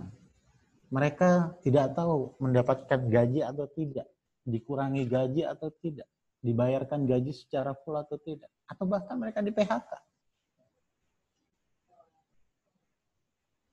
Terus pada waktu mereka cerita kayak gitu, saya tanya, bentuk perjanjian kerja di sana apa? Waduh, inilah yang belum rapi, Pak. Perjanjian kerja kami tidak ada. Bahkan ada yang sudah 18 tahun bekerja, itu tidak ada perjanjian kerja. Filenya tidak ada, dan lain sebagainya. Bayar gaji, data administrasi ada, semuanya diberikan. Saya bilang, luar biasa. PT loh, Pak. Sehingga apa yang akan mereka lakukan untuk misalnya sajalah mereka merumahkan, ya, bukan mem-PHK, merumahkan. Merumahkan itu juga dalam kondisi yang sangat berbeda pemahamannya. Bisa artinya dirumahkan dengan dibayar penuh, bisa artinya dirumahkan dengan dibayar parsial, atau bisa juga dirumahkan dengan tidak dibayar. Ini menarik kalau kita mau melihat kondisi seperti ini. Dan itu banyak sekali di rekan-rekan yang melakukan usaha yang saya hubungan dengan mereka berdampak terhadap krisis-krisis ini. Sehingga untuk merumahkan karyawan saja mereka bingung. Apa yang harus dilakukan, Pak, kalau misalnya dalam kondisi seperti ini?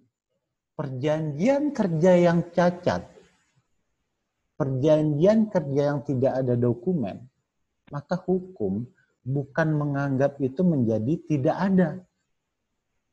Karena hukum itu kan mempunyai dua aspek subjektif dan aspek objektif. Aspek subjektif itu dapat dibatalkan. Aspek objektif batal demi hukum. Kalau misalnya perjanjian kerja berdasarkan aspek objektif, maka perjanjian itu bukan batal demi hukum. Perjanjian itu menjadi perjanjian kerja waktu tidak tertentu. Artinya berdampak kepada kewajiban pengusaha untuk membayarkan hak-hak pekerja.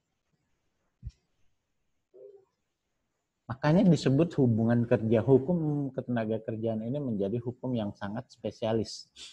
Ya, kalaupun terjadi kasus-kasus, dia perdata khusus. Ada kata khusus dalam konteks seperti ini. Kalau misalnya diatur perjanjian kerja waktu tertentu, perjanjian kerja harian lepas yang cacat hukum, maka dianggap perjanjian kerja itu tidak ada. Begitu banyak subjek hukum yang akan menderita. Maka diatur jika perjanjian tata kelola perjanjian kerja harian lepas atau waktu tertentu yang tidak sesuai dengan aturan akan menjadi perjanjian kerja waktu tidak tertentu, itu yang menjadi perlindungan kepada pihak pekerja.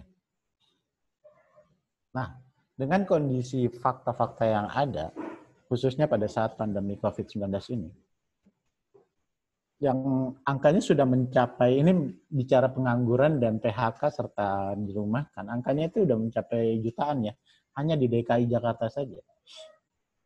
Kasusnya itu kalau saya tidak salah baca yang dilaporkan oleh Dinas Tenaga Kerja udah menembus 2.800.000 kasus. Yang dirumahkan udah 1 jutaan kasus dengan berbagai pola. Tidak dibayar dan dibayar sebagian. THR itu sudah berdampak tuh. Ya, THR tidak boleh dihilangkan karena itu udah ada peraturannya. Peraturan Pemerintah 78 tahun 2015 mengenai pengupahan wajib diberikan sebagai gaji ke-13 100%. Kondisi saat ini penundaan, penangguhan, waduh luar biasa. Semuanya itu kalau tidak diatur dalam perjanjian kerja atau kesepakatan yang didasari, maka akan menjadi sulit. Sehingga dengan kondisi saat ini, sekecil apapun usaha kita, mulailah kita melek secara hukum. Dengan cara memahami dulu perbuatan hubungan hukum yang dilakukan, terus dituangkan dalam suatu perjanjian kerja. Ya, ini mengenai slide hukum sebagai ilmu. Ya, saya lanjut kepada slide berikutnya yaitu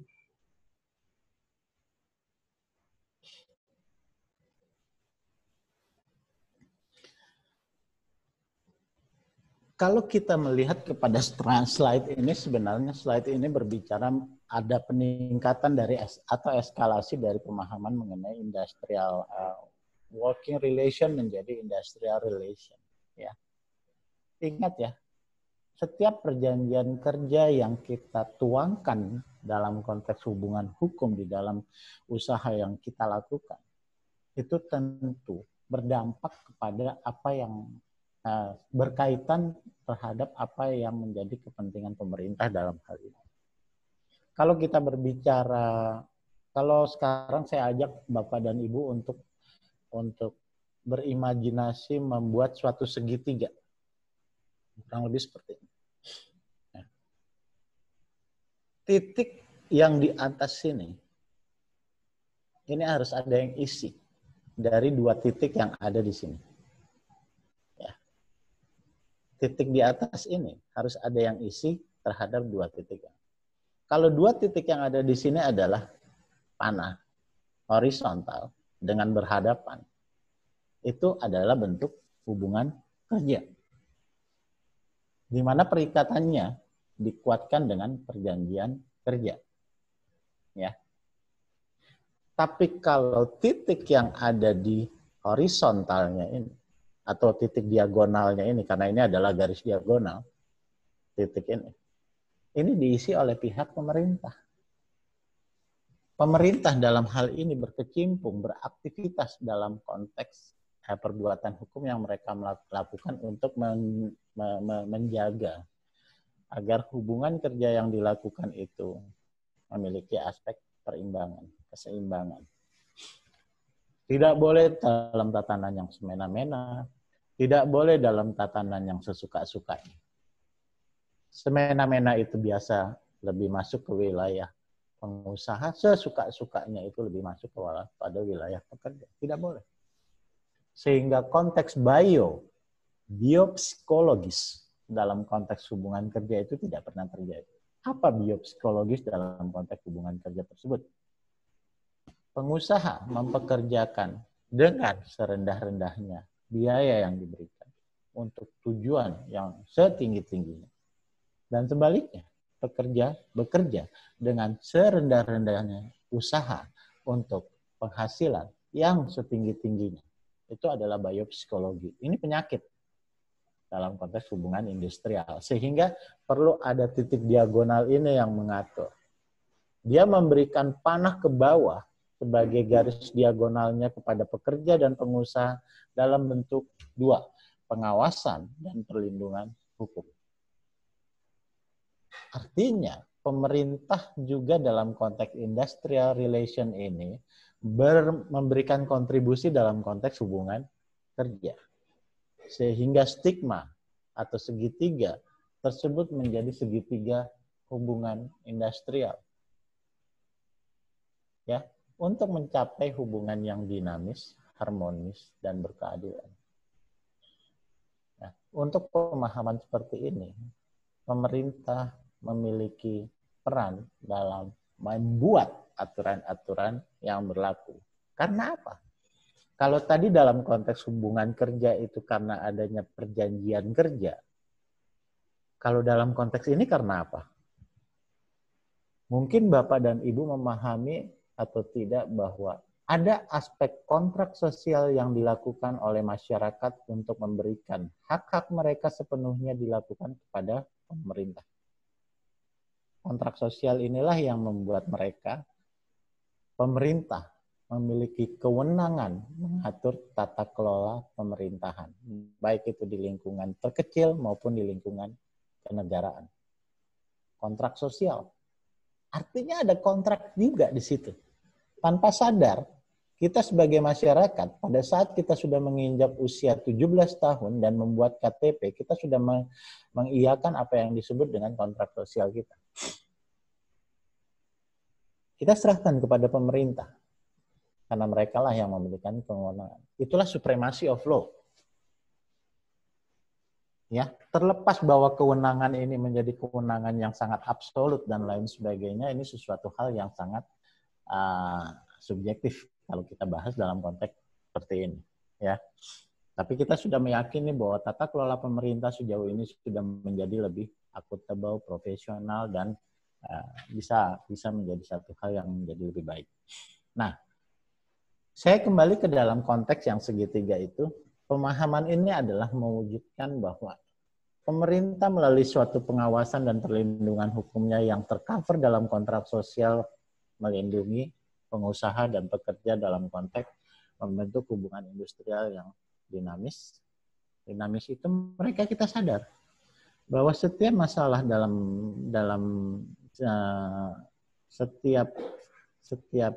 setiap waktu dalam hubungan kerja itu pasti memiliki dinamika-dinamika.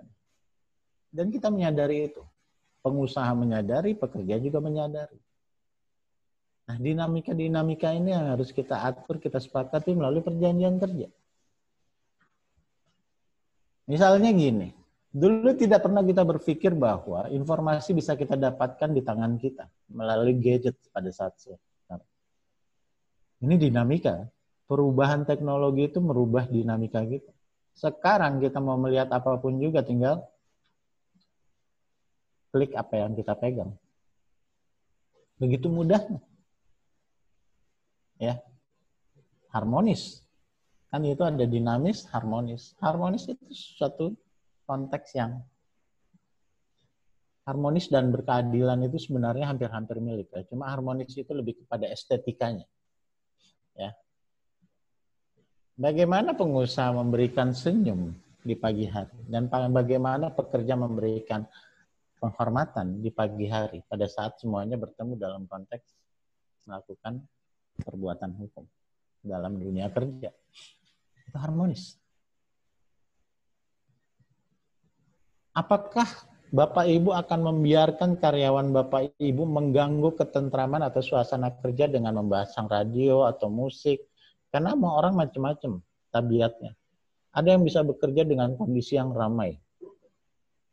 Ada yang bisa bekerja dengan kondisi keheningan. Ya kan? Kita tidak bisa memungkiri hal tersebut. Tapi bagaimana kita menjaga harmonisasi itu? Ya. Respect itu adalah wujud nyata bahwa kita bisa mewujudkan pekerjaan yang kita lakukan secara harmonis. Oke, memang saya menyukai dunia yang hingar-bingar, sehingga kalau dengan adanya hingar-bingar maka produktivitas saya akan menjadi tinggi. Tapi tidak bisa saya terapkan dalam konteks hubungan kerja, karena nanti akan mengganggu yang lain-lainnya dalam hal ini. Nah, ini yang ingin saya sampaikan kepada konteks harmonis. Kalau yang berkeadilan, adil itu hanya milik Tuhan. Itu prolog yang sering saya dengar dari para ahli-ahli hukum. Karena kalau sudah berbicara keadilan itu pasti orang memiliki paradigma terhadap ketidakadilan. Jadi jika kita berbicara mengenai keadilan, kita memiliki paradigma mengenai ketidakadilan. Karena memunculkan embrio ketidakadilan tersebut, maka kita berbicara mengenai perlunya keadilan. Sehingga keadilan duniawi adalah keadilan yang sangat semu. Karena ini tatanannya adalah tatanan nilai. Tapi bisa nggak manusia menciptakan keadilan, meng-create keadilan, atau mendekati aspek keadilan? Selalu bisa. Tapi ya tentu berdasarkan subjek hukum masing-masing, karena keadilan saya dengan keadilan Bapak Ibu akan berbeda. Pun dengan orang lain.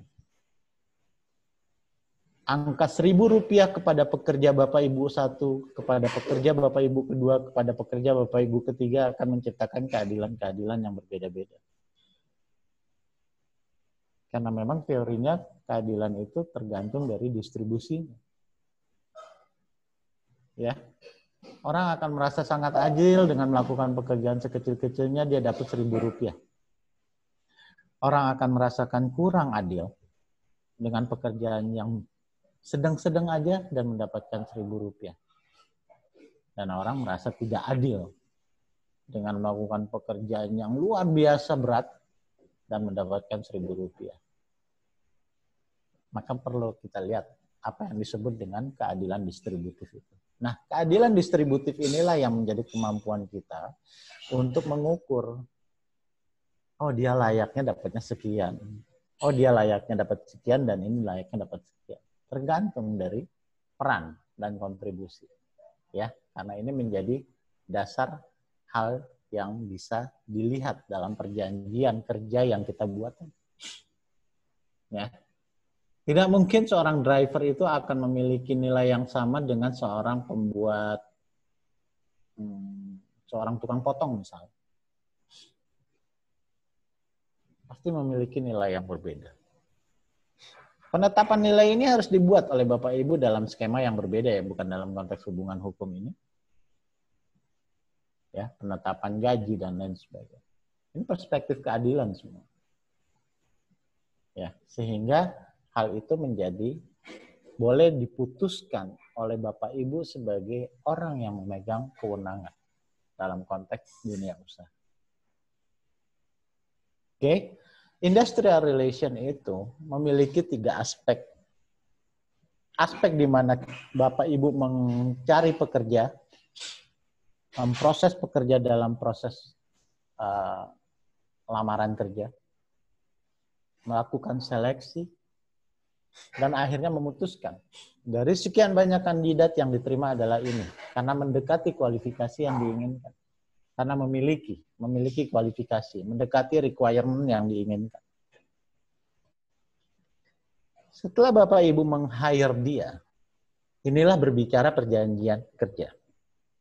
Perjanjian kerja berlaku sejak hari di mana hubungan kerja terjadi. Ya, atau perbuatan hukum dari si pekerja dengan pengusaha terjadi pada hari di mana perjanjian kerja disepakati itu adalah aspek employment. Harus diatur bagaimana aspek employment? Bapak Ibu tahu bahwa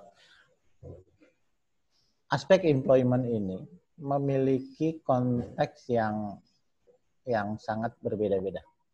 dalam mekanisme tata kelola hubungan industrial di Indonesia. Ada perjanjian kerja dengan waktu tidak tertentu. Ada perjanjian kerja dengan waktu tertentu dan ada perjanjian kerja dengan waktu harian lepas.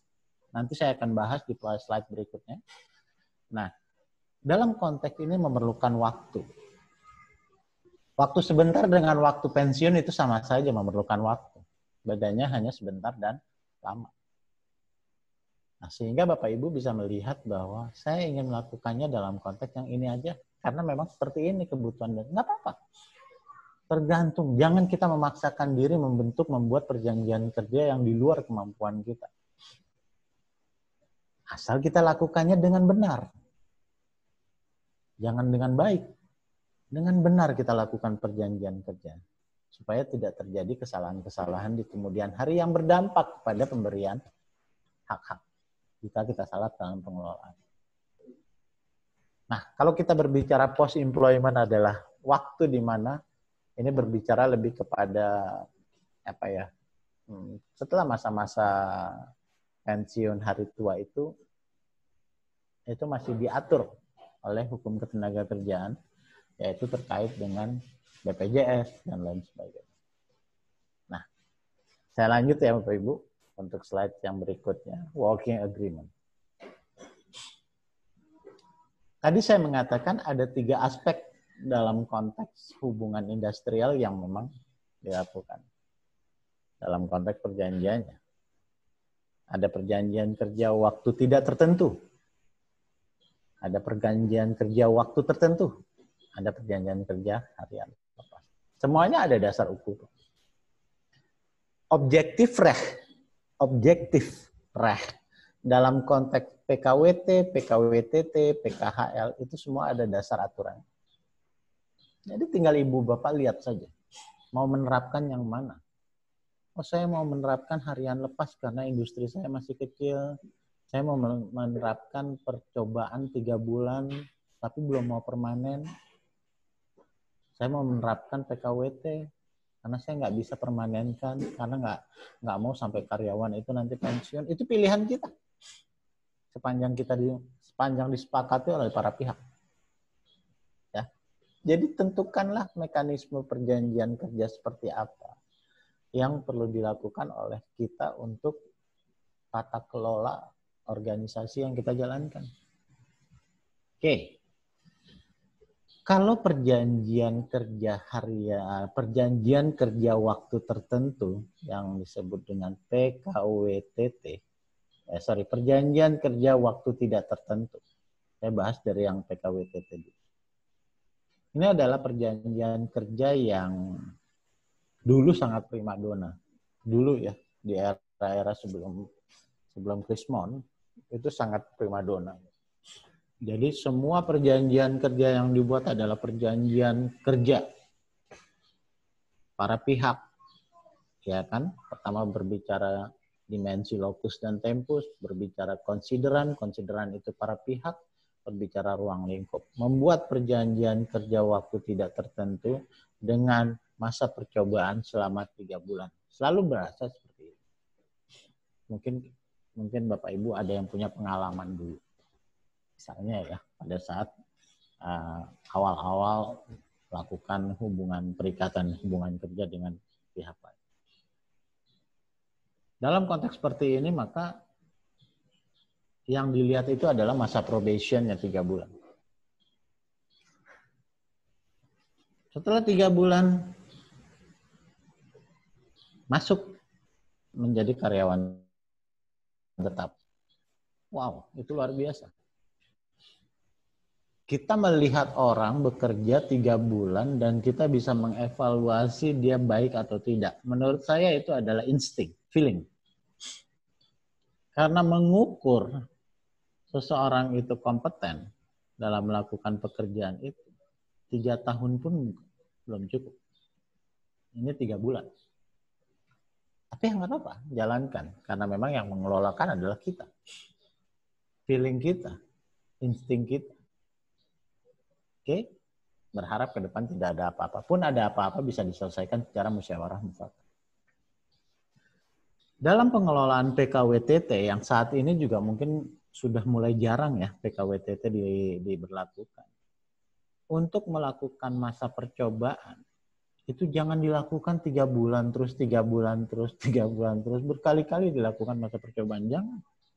Kasihan. Ibaratnya adalah apa ya? PHP gitu. Karena kan probation itu di dalam PKWT. PKWT menayomi bahwa kita sudah memberikan pekerjaan tetap kepada Anda. Tapi kalau Anda probation terus, itu namanya PHP kan? Kapan saya menjadi karyawan tetap? Status saya masih dalam masa percobaan. Apalagi saya pernah melihat perjanjian kerja yang probationnya itu dapat ditinjau beberapa kali. Kata beberapa kali ini sangat subjektif. Dan ada lagi karyawan yang mau mengambil itu. Saya sih tidak pernah menyarankan.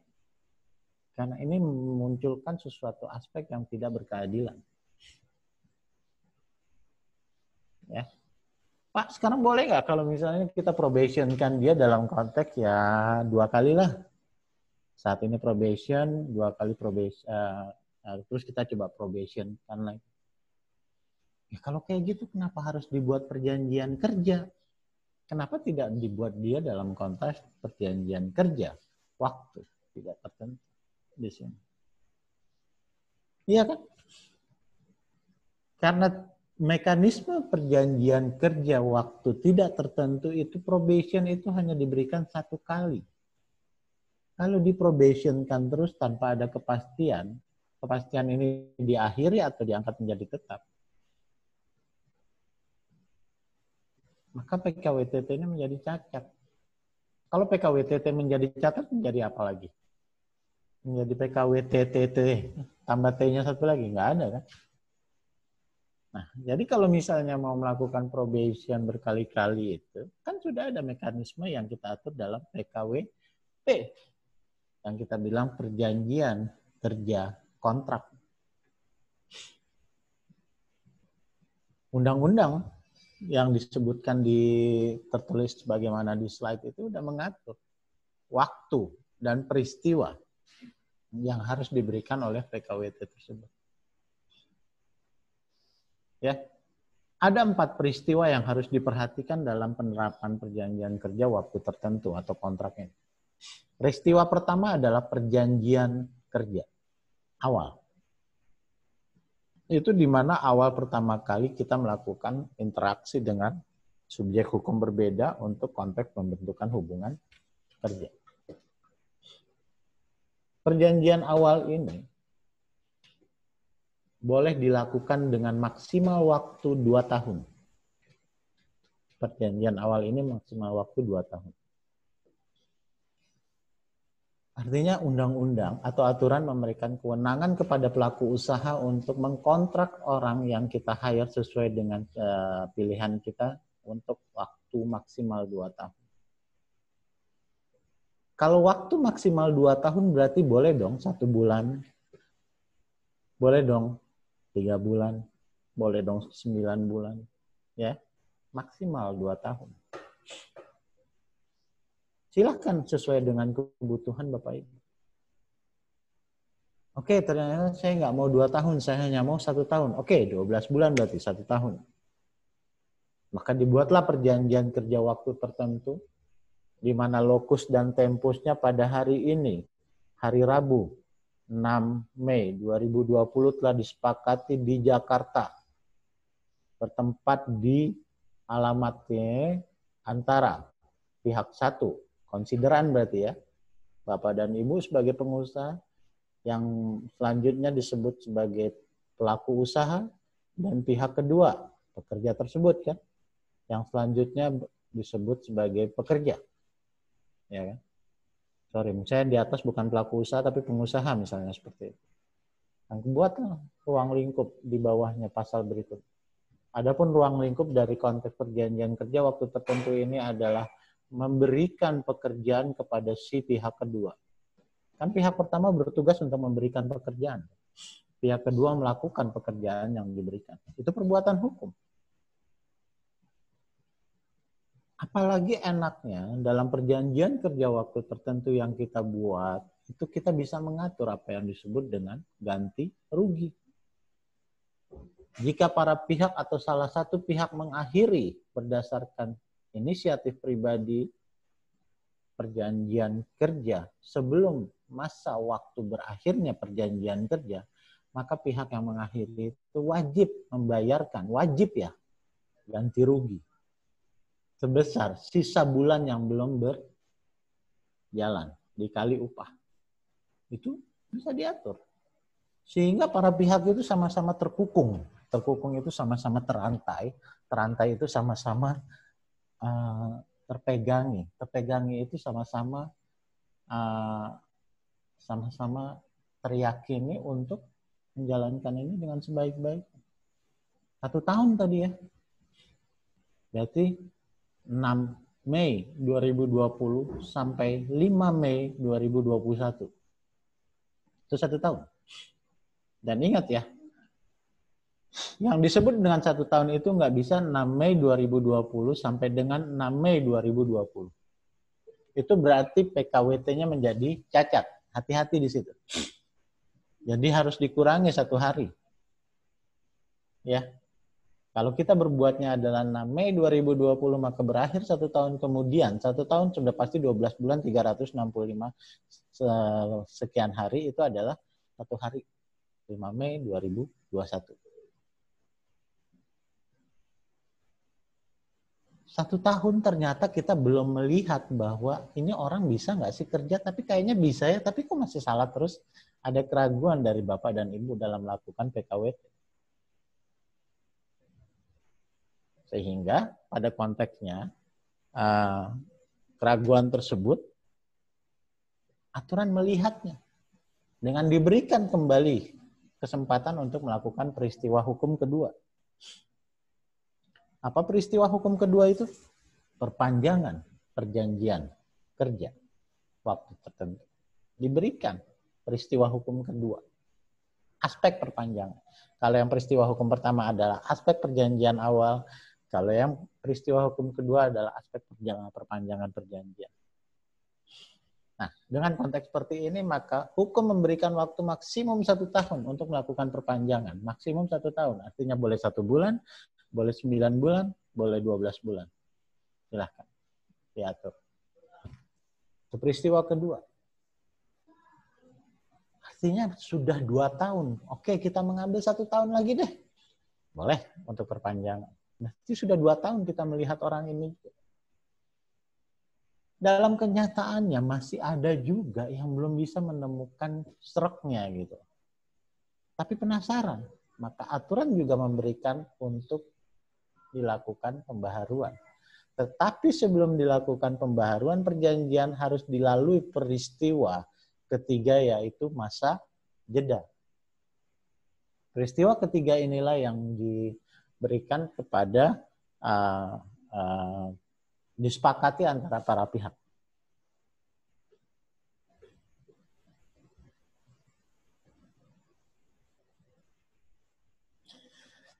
Disepakatinya itu adalah kalau aturan memberikan 30 hari kalender atau yang disepakati itu bukan maksimum. Artinya harus ada kesepakatan dalam peristiwa yang ketiga ini, yaitu peristiwa kesepakatan masa jeda. Buat tertulis. Bisa 1 hari, bisa maksimum, bisa 30 hari. Melalui satu kesepakatan tertulis. Peristiwa jangan apa, 30 hari itu kan akan terlalu lama. Saya cuma perlunya misalnya 1 hari aja deh. Jadi misalnya sekarang adalah hari terakhir, maka tanggal 7 besok dia jeda.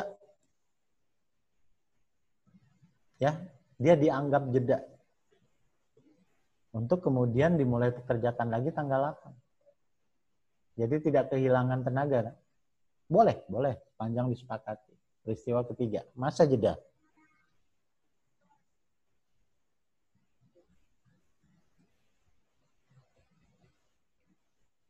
Mohon maaf, ya. Peristiwa ketiga adalah masa jeda. Selanjutnya adalah setelah masa jeda itu kan kita harus ada perjanjian lagi kan, yang tadi saya sampaikan.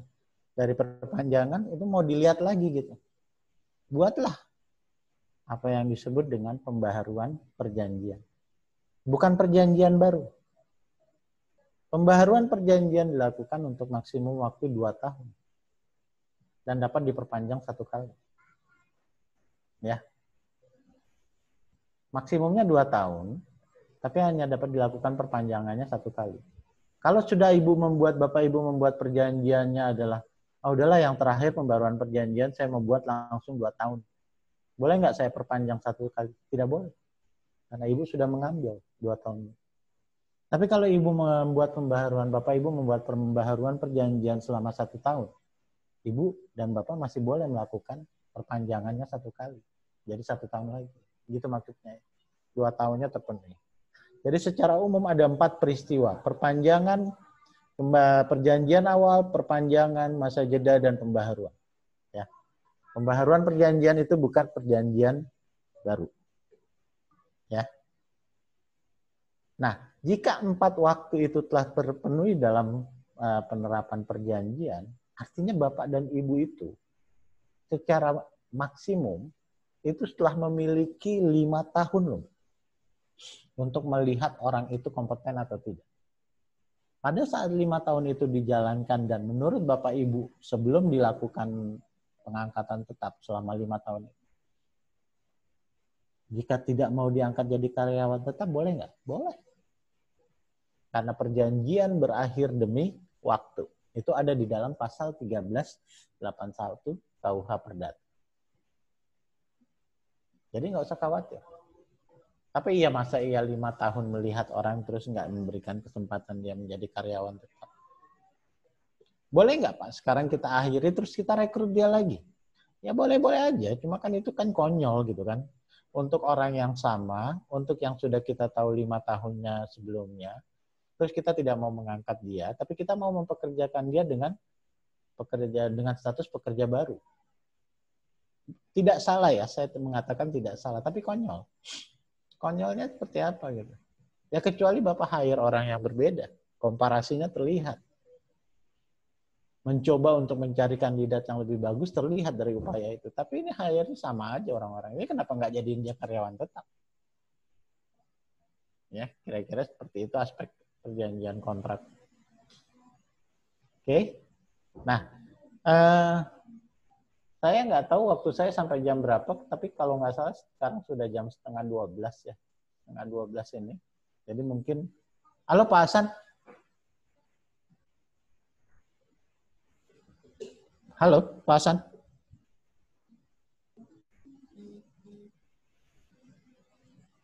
Pak Hasannya ada nggak ya?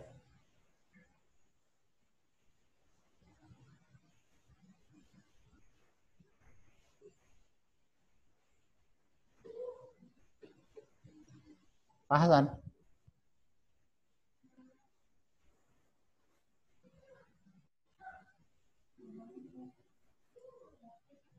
Oke. Karena belum ada Pak Hasan, jadi saya belum tahu nih. Saya harus selesainya jam berapa. Saya lanjutkan saja mengenai perjanjian kerja waktu tertentu. Atau ada yang mau ditanyakan oleh Bapak Ibu sejauh ini?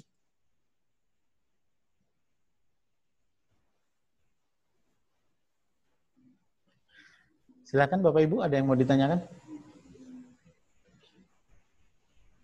Mengenai 3 slide ini.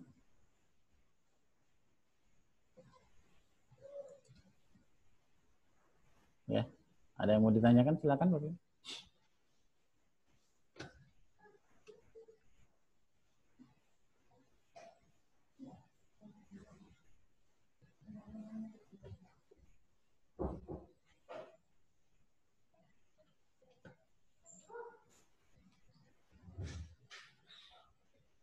Kalau tidak ada yang mau ditanyakan, saya coba akan masuk ke konteks perjanjian kerja harian lepas. Ya. Perjanjian kerja harian lepas ini adalah satu konteks di mana tetap ada perjanjian tertulis. di sini biasanya lebih masuk kepada pekerja-pekerja yang memang kita lihat sebagai daily worker untuk hal-hal yang kita pengen lakukan, sifatnya pekerjaan borongan dan lain sebagainya. Cuma kadang-kadang salah penerapan PKHL ini, penerapan PKHL ini dalam konteks dia dibekerjakan 1 hari 8 jam, ya, dengan kondisi 1 bulan penuh.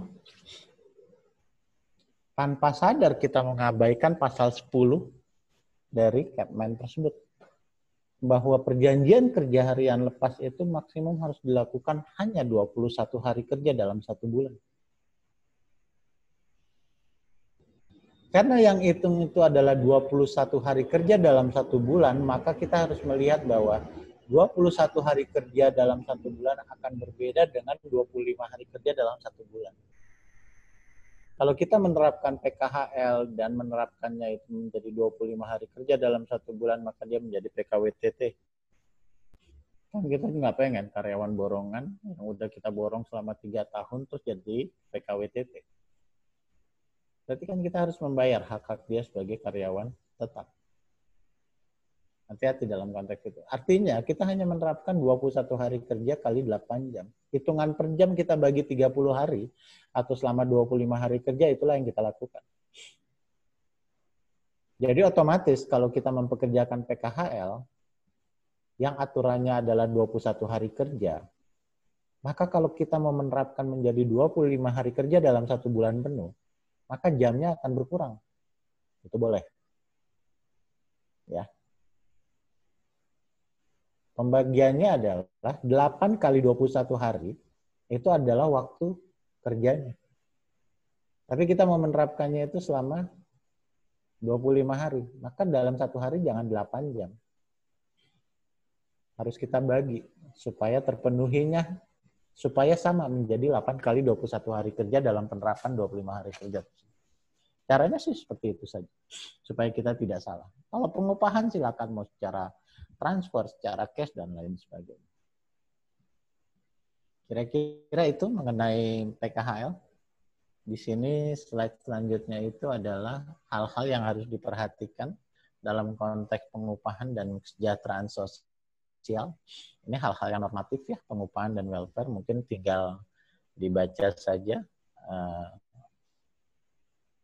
Kalau isinya ada gaji itu sebaiknya diatur mengenai gaji variabel dan non-variabel, terus upah minimum, overtime, lembur. Lembur ini harus dipenuhi karena memang lembur ini dipenuhi jika memang ada instruksi ya dan pekerjaan yang dilemburkan. THR ini menjadi wajib. 3 bulan ini adalah pregnancy. Mungkin ini bisa dikaitkan dengan yang mana. Nah ini banyak pertanyaan nih. Pak, kalau UMKM itu BPJS itu wajib nggak sih Pak? Seluruh kegiatan usaha itu pasti akan termonitoring dalam konteks yang mengikatkan dirinya dalam hubungan kerja. Itu pasti harus membayar, harus melakukan, mempesertakan, harus mengikuti program BPJS. Itu undang-undang.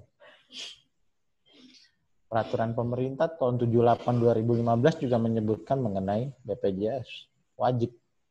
Jadi, seyogyanya ya, kita sudah harus melakukan, mempesertakan BPJS pada seluruh karyawan kita. Iron, ini ada pertanyaan Pak dari Pak Gunawan Pak. Oke, silakan. Itu kenapa nggak langsung aja Pak Gunawan ya tanya? Di mana ya? Di chat ya? Di chat Pak. Saya stop sekarang. Pak Gunawan, siapa? Ini tentang tenaga kerja yang gimana aturannya tentang kontrak tenaga kerja yang diputus di tengah masa kontrak, apakah misalnya membayar sesuai masa kontrak?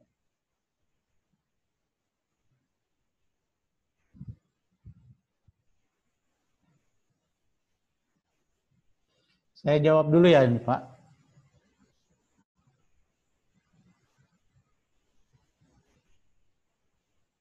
Kalau mengenai kontrak kerja yang diputus di tengah-tengah masa kontrak, Ini kita berbicara masa kontrak yang mengatur mengenai penalti ya. Karena kontrak itu wajib ada menuliskan mengenai penalti. Maka putusnya tersebut, siapapun yang memutuskan tersebut wajib membayarkan penaltinya. Ya. Sesuai dengan masa kontrak yang berlaku. Sesuai dengan sisa dari bulan yang belum terpenuhi. Itu tadi udah saya sebutkan. Kalau berbicara pekerja kontrak tidak berbicara pesangon ya Pak. Jadi tidak ada berbicara pesangon, jadi karyawan yang kita, pekerja yang kita ikatkan dalam perjanjian kerja kontrak yang kita akhiri itu tidak diwajibkan bayar pesangon. Tidak ada bayar pesangon. Bagi pekerja selama masa kontrak, apakah tetap harus membayar BPJS Ketenagakerjaan? Ya, BPJS Ketenagakerjaan wajib karena ada hubungan kerja di situ, Pak.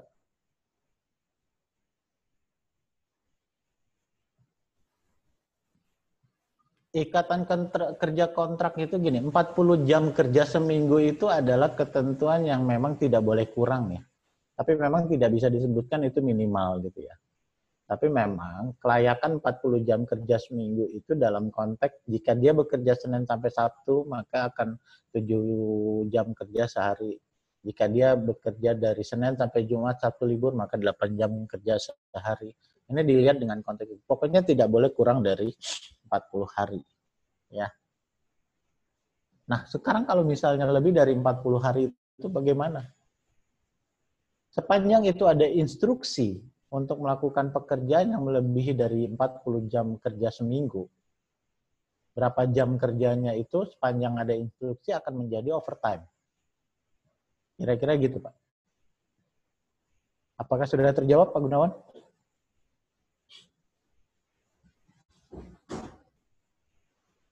Ada lagi, Pak, tenaga kerja yang kontrak kerjanya diputus dengan masa kontrak.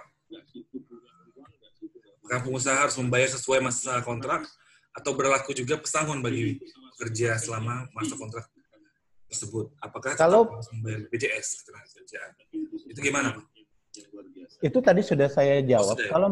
Kalau ada pekerja yang diputus sebelum masa kontraknya berakhir, maka pekerja pengusaha wajib membayar sisa.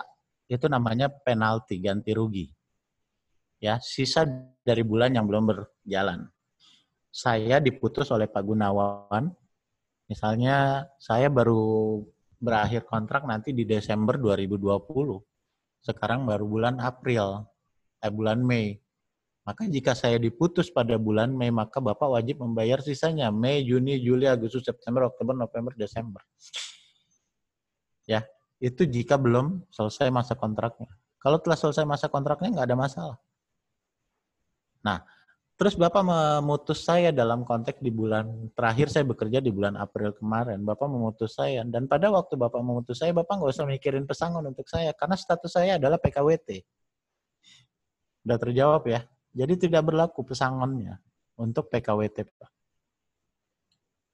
Nah, sedangkan untuk masa kontrak, untuk pekerja kontrak, mereka tetap harus dipesertakan BPJS Ketenagakerjaan.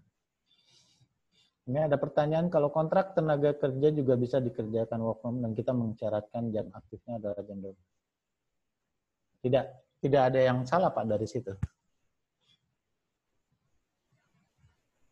Artinya ini ada pekerja yang dia work from home dan kita mensyaratkan jam aktifnya sampai dengan jam 12, apakah menyalahi aturan? Tidak. Kan artinya gini, instruksi Bapak kepada saya adalah, Ron, kamu kerja jam 12 ya.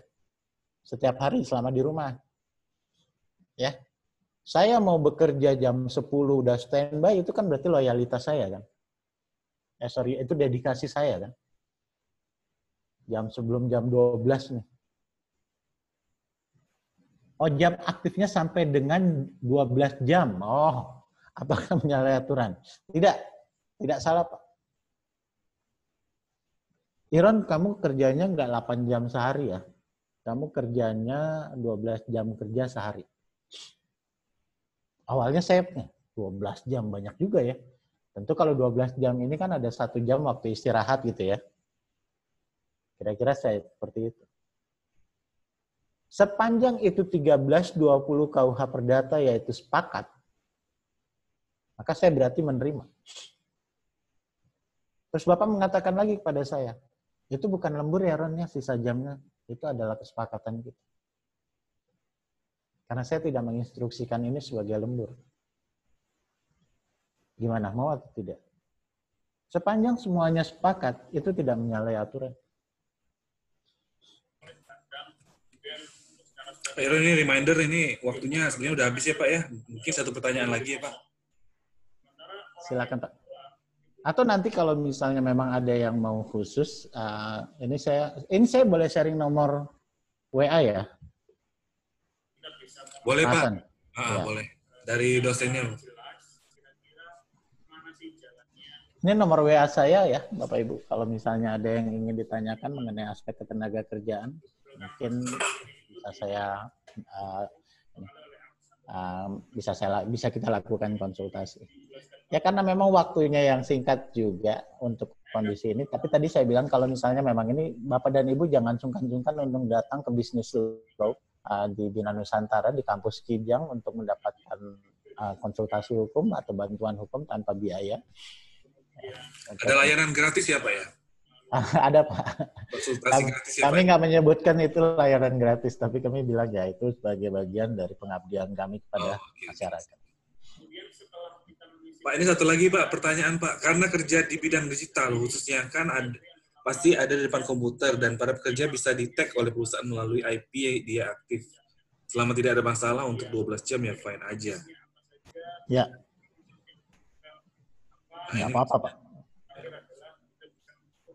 Tapi kan artinya kalau work from home ini akan menjadi sulit apakah IP komputer aktif itu adalah dia melakukan pekerjaan, kan pasti ada bolong-bolongnya ya. Itu kan kadang-kadang juga kita tidak bisa mengontrol itu kan. Karena secara fisik kita tidak bisa terlihat.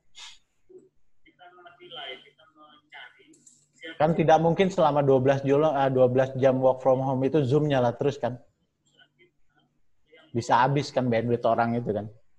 Nah, jadi dengan IP-nya itu, dengan konteksnya ini ya kita sudah memberikan kepercayaan untuk melakukan dia. Ya kita beranggap dia mempunyai orientasi hasil dalam pekerjaan. Boleh itu Pak, silakan. Oke, ada lagi Bapak Ibu? Oke, kalau tidak ada saya akhiri dulu. Mudah-mudahan manfaat apa yang saya sharing sedikit ini memberikan manfaat pada Bapak Ibu semua, untuk saya juga pribadi. Tentunya pasti banyak kekurangan dari sisi waktu, dari sisi materi, saya mohon maaf. Dan kalau ada kesempatan saya berkenan untuk dikontak di dalam nomor yang telah saya berikan kepada Bapak Ibu, dan semoga saya bisa membantu apa yang menjadi hal yang menjadi kekhususan saya. Ya, terima kasih Bapak Ibu. Saya serahkan kepada Pak Hasan lagi. Selamat siang. Baik Pak Iron, terima kasih. Assalamualaikum warahmatullahi wabarakatuh. Hukum bisnis. Bapak Ibu, Pak Iron sudah sharing nomor WA-nya ya. Jadi kalau misalnya ada yang mau tanya lagi atau masih malu-malu di sini, mungkin bisa langsung WA-nya. Untuk materi nanti Pak Iron akan kirim ke email saya ya Pak ya. Baik. Nanti saya akan kirim ke teman-teman semua ya. Oke. Berakhirnya Pak Iron hari ini. Berarti kita harus close di sesi pagi ini dulu. Nanti siang akan ada lagi untuk bahasa Inggris ya Bapak Ibu ya. Oke, terima kasih Bapak Ibu semua. Terima kasih Pak Hasan, selamat siang. Ya, sama-sama Pak Iron, terima kasih juga. Saya izin live meeting ya. Ya. Tapi saya bingung nih, mau bisnis apa? Bisnis yang baik itu yang seperti apa? Ketika saya menghadapi pertanyaan itu, baik Bapak Ibu, materinya akan saya kumpulkan dulu. Mohon ditunggu sampai dengan pukul 12 ya Bapak Ibu ya. Ini saya akan periksa dulu di email saya. Kemudian kita baru mikirin bisnis mendapatkan pasien. Ya bisa jalan, tapi memang lebih berliku. Ya kan? Analoginya seperti Bapak Ibu Bapak Ibu sedang menyelesaikan ke salah satu kota yang tidak pernah Bapak Ibu temui, kemudian mau makan siang ke restoran. Itu yang mengandalkan kereta atau banyak ke orang sekitar. Dan kalau ke pantai dulu kamu tanya sesuai jalan. Padahal benar sih Bapak